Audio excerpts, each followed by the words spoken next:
Micro economics के दूसरे chapter consumer behaviour and demand पर बात हो रही है। इसमें हम 3 टॉपिक्स पर बात करेंगे। पहला है यूटिलिटी एनालिसिस, दूसरा है डिमांड और तीसरा है इलास्टिसिटी ऑफ डिमांड। हम सबसे पहले यूटिलिटी एनालिसिस पर बात करेंगे। यूटिलिटी एनालिसिस में 3 टॉपिक पर बात होगी।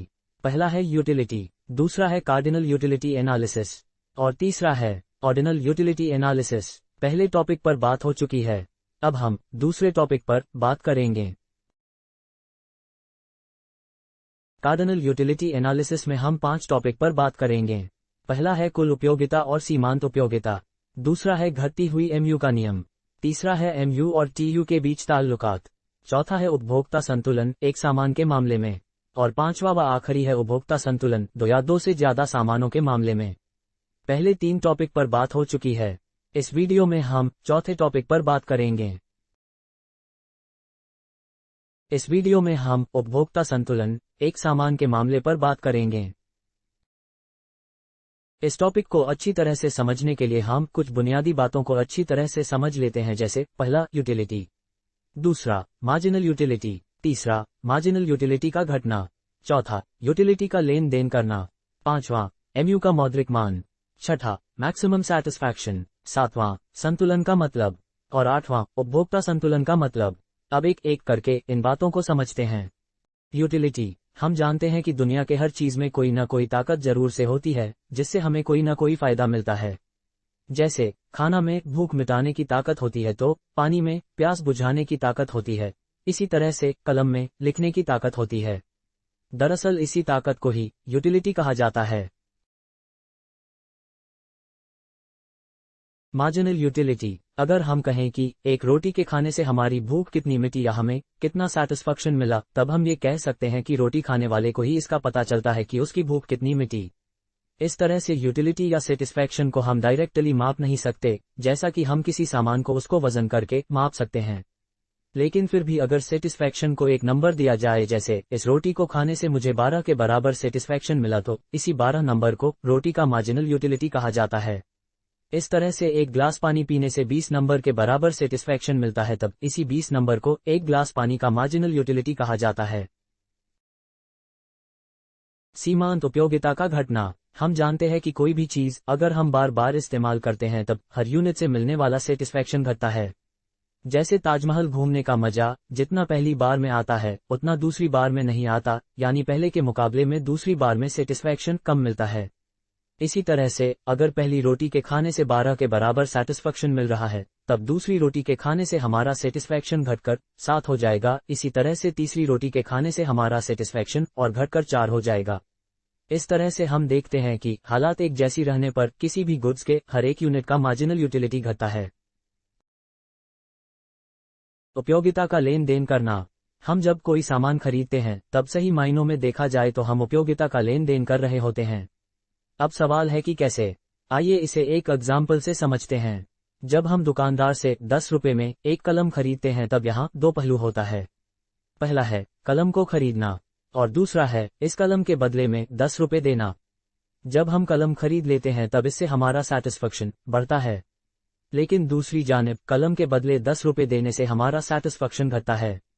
इससे पता चला कि हम हकीकत में यूटिलिटी या सैटिस्फैक्शन का लेन देन करते हैं। मार्जिनल यूटिलिटी या एमयू का मौद्रिक मान, दरअसल इसका मतलब यह होता है कि किसी गुड्स के लिए हम कितना रुपया देने के लिए तैयार हैं। जैसे इस कलम को अगर हम 10 रुपया देने के लिए तैयार हैं तब इस कलम की एमयू का मौद्रिक मान 10 होगा। इसी तरह से इस कमीज के लिए अगर हम 1000 रुपये देने के लिए तैयार हैं तब इस कमीज के एमयू का मौद्रिक मान 1000 होगा।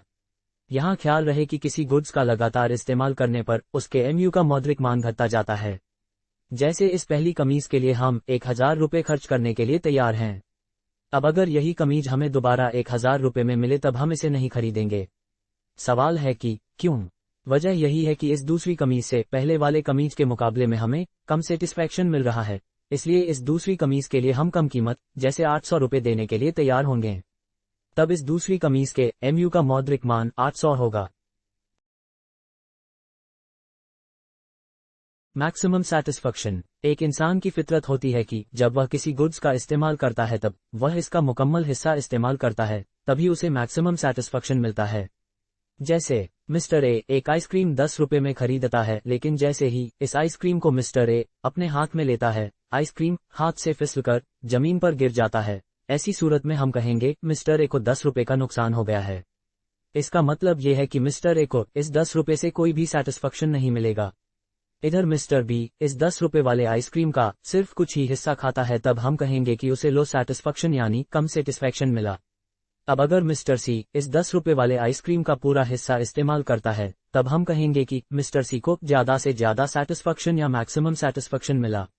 अब आप बताएं कि हम में से ज्यादातर लोग किसके तरीके को पसंद करते हैं। तब हमारा जवाब होगा कि जनाब मिस्टर सी के तरीकों को, क्योंकि यहाँ मिस्टर सी अपने 10 रुपए का मुकम्मल इस्तेमाल करता है। इस तरह से हम कहेंगे कि एक कंज्यूमर जब कोई गुड्स का इस्तेमाल करता है तब उस गुड्स से मैक्सिमम सैटिस्फैक्शन चाहता है। संतुलन या बैलेंस का मतलब, इसे हम दो मिसालों से समझेंगे। इन दो तराजुओं को देखिए, इन दोनों में क्या फर्क देखने को मिल रहा है। हम कहेंगे कि पहले वाले तराजू में जब दोनों ओर का वजन अलग अलग होता है तब यह ऊपर नीचे होने लगता है, मतलब यह बैलेंस में नहीं होता। जबकि दूसरा तराजू में दोनों ओर का वजन एक समान है, जिस वजह से यह ऊपर नीचे नहीं हो रहा है, इसका मतलब यह बैलेंस में है। इसी तरह इन दो पेंडुलम्स को देखिए, पहले वाला पेंडुला ऊपर नीचे हो रहा है, मतलब यह बैलेंस में नहीं है, जबकि दूसरे वाला पेंडुला हिल डोल नहीं रहा है, मतलब यह बैलेंस में है। इन दो मिसालों से हमने जाना कि जब किसी गुड्स में कोई बदलाव या चेंजिंग नहीं होता है तब कहा जाता है कि गुड्स संतुलन या बैलेंस में है। उपभोक्ता का संतुलन का मतलब, एक कंज्यूमर भी जब किसी गुड्स का इस्तेमाल करता है तब वह उस गुड्स से मैक्सिमम सैटिस्फैक्शन पाने की कोशिश करता है। मिसाल के तौर पर अगर किसी कंज्यूमर को 4 रोटी का इस्तेमाल करने पर मैक्सिमम सैटिस्फैक्शन मिलता है, तब वह कंज्यूमर इन 4 रोटी के इस्तेमाल पर रुक जाएगा, मतलब इन 4 रोटी से न वह कम यानी 3 रोटी का इस्तेमाल करना चाहेगा और न ही ज्यादा यानी 5 रोटी का इस्तेमाल करना चाहेगा। इस तरह से यहाँ उपभोक्ता का संतुलन 4 रोटी होगा। अब हम कह सकते हैं कि एक उपभोक्ता संतुलन में तब होता है जब वह अपने उपभोग में कोई भी बदलाव करना नहीं चाहता। अब हम उपभोक्ता संतुलन को दो हालातों में एनालिसिस करेंगे। पहला, जब कंज्यूमर सिर्फ एक ही गुड्स का इस्तेमाल करता हो, और दूसरा, जब कंज्यूमर 2 या 2 से ज्यादा गुड्स का इस्तेमाल करता हो। इस वीडियो में हम यह जानेंगे कि जब एक कंज्यूमर सिर्फ एक ही गुड्स का इस्तेमाल करता है तब वह उस गुड्स की कितनी यूनिट का इस्तेमाल करेगा ताकि उसका सैटिस्फैक्शन मैक्सिमम यानी ज्यादा से ज्यादा हो। मुझे आइसक्रीम बहुत ही पसंद है और शायद आपको भी पसंद होगा। एक दिन मेरे दोस्त ने मुझसे कहा कि तुम जितना चाहो आइसक्रीम खाओ, इस आइसक्रीम का सारा पैसा मैं दूंगा। मैं आव देखा न ताव, मैं 6 आइसक्रीम खा गया। लेकिन अगले दिन वही आइसक्रीम जब बाजार में 10 रुपए में मिल रहा था तब मैं सिर्फ 3 ही आइसक्रीम खाया। इस मिसाल में हमने देखा कि जब एक आइसक्रीम के लिए हमें 10 रुपए देना पड़ रहा है तब हमने सिर्फ 3 आइसक्रीम का ही इस्तेमाल किया। लेकिन यही आइसक्रीम जब मेरा दोस्त मुझे मुफ्त में खिला रहा है तब मैंने 6 आइसक्रीम का इस्तेमाल किया। यहाँ हम देख रहे हैं कि जब कोई चीज मुफ्त में मिलती है तब हम उस चीज का ज्यादा इस्तेमाल करते हैं। अब सवाल है कि ऐसा क्यों होता है। आइए इस सवाल का जवाब हम इन दोनों कंडीशन में देखेंगे।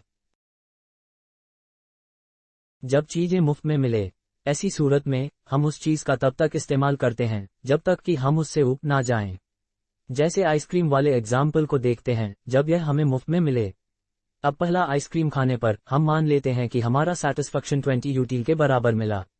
दूसरा आइसक्रीम खाने से हमारा सैटिस्फैक्शन घट जाएगा जिसे हम 15 यूटिल के बराबर दिखला सकते हैं। इसी तरह हर अगली आइसक्रीम से हमारा सेटिस्फैक्शन घटता जाएगा। यहाँ छठी आइसक्रीम पर हम देख रहे हैं कि यहाँ हमें 0 के बराबर सेटिस्फैक्शन मिलता है। इसका मतलब इस छठी आइसक्रीम से हमें कोई फायदा नहीं मिला। अब अगर हम 7वीं आइसक्रीम खाएंगे तब हमें इस 7वीं आइसक्रीम से हमें नुकसान होने का खतरा है, इसलिए इसे नेगेटिव सैटिस्फैक्शन में दिखलाते हैं। अब सवाल है कि हम कितने आइसक्रीम तक खाना पसंद करेंगे। अगर हम 6 आइसक्रीम खाएंगे तब हमें टोटल सैटिस्फैक्शन या टोटल यूटिलिटी 44 मिलेगा, जो कि सबसे ज्यादा है, क्योंकि अगर हम 6 आइसक्रीम से कम या ज्यादा आइसक्रीम का इस्तेमाल करेंगे तब हमारा टोटल यूटिलिटी घट जाएगा। जैसे अगर हम 2 आइसक्रीम खाते हैं तब हमें टोटल यूटिलिटी सिर्फ 35 यूटिल मिलेगा। इसी तरह से अगर हम 7 आइसक्रीम का इस्तेमाल करेंगे तब हमें टोटल यूटिलिटी सिर्फ 42 यूटिल ही मिलेगा। यहाँ गौर करने वाली बात है कि 5वें आइसक्रीम खाने पर भी हमें टोटल यूटिलिटी 44 यूटिल ही मिलता है। अब सवाल है कि हम 5 आइसक्रीम ही तक ही क्यों नहीं रुकते। इसका वजह यह है कि हम 5वें आइसक्रीम खाने पर हमें 3 यूटिल के बराबर सैटिस्फैक्शन मिल रहा है। इससे हमें लगता है कि छठे आइसक्रीम के खाने से भी हमें कुछ न कुछ सैटिस्फैक्शन जरूर से मिलेगा, लेकिन जैसे ही हम छठे आइसक्रीम का इस्तेमाल करते हैं, इससे हमें 0 सैटिस्फैक्शन मिलता है, जिस वजह से ही हम छठे आइसक्रीम पर रुक जाते हैं। इस तरह से साबित हुआ कि हम 6 आइसक्रीम तक का इस्तेमाल करेंगे जहां पर हमारा सैटिस्फैक्शन सबसे ज्यादा या मैक्सिमम है। जब चीजों के लिए कीमत देना पड़े। अब हम देखेंगे कि जब आइसक्रीम के लिए हमें कीमत देनी पड़ती है तब हम कितने आइसक्रीम का इस्तेमाल करेंगे। यहाँ अब हम सैटिस्फैक्शन या मार्जिनल यूटिलिटी को यूटिल की जगह में पैसों में दिखलाएंगे। मतलब अगर पहले आइसक्रीम से 20 यूटिल के बराबर सेटिस्फैक्शन मिलता है, तब हम कहेंगे कि इस पहले आइसक्रीम के लिए मैं 20 रुपये देने के लिए तैयार हूँ। ये 20 ही अब इस आइसक्रीम के सीमांत उपयोगिता के मौद्रिक मान या मॉनेटरी वैल्यू कहलाएगा। अब हम सभी आइसक्रीम के मार्जिनल यूटिलिटी को मॉनेटरी वैल्यू में लिख लेते हैं। दूसरी जानिब हम मान लेते हैं कि हर आइसक्रीम की कीमत 10 रुपये है। अब हम देखेंगे कि हमें कितने आइसक्रीम खाने पर मैक्सिमम सैटिस्फैक्शन मिलेगा।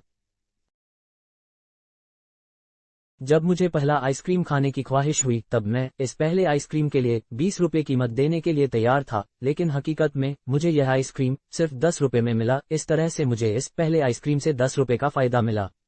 10 रुपये का फायदा होने की वजह से मुझे बहुत खुशी मिली और मैंने दूसरे आइसक्रीम को भी खरीद कर खा लिया, लेकिन इस बार मुझे इस दूसरे आइसक्रीम से सिर्फ 5 रुपये का फायदा मिला, क्योंकि इस दूसरे आइसक्रीम से कम सैटिस्फैक्शन मिलने की वजह से मैं इस दूसरे आइसक्रीम के लिए सिर्फ 15 रुपये ही देने के लिए तैयार था, लेकिन हकीकत में मुझे इस दूसरे आइसक्रीम के लिए 10 रुपये देने पड़े।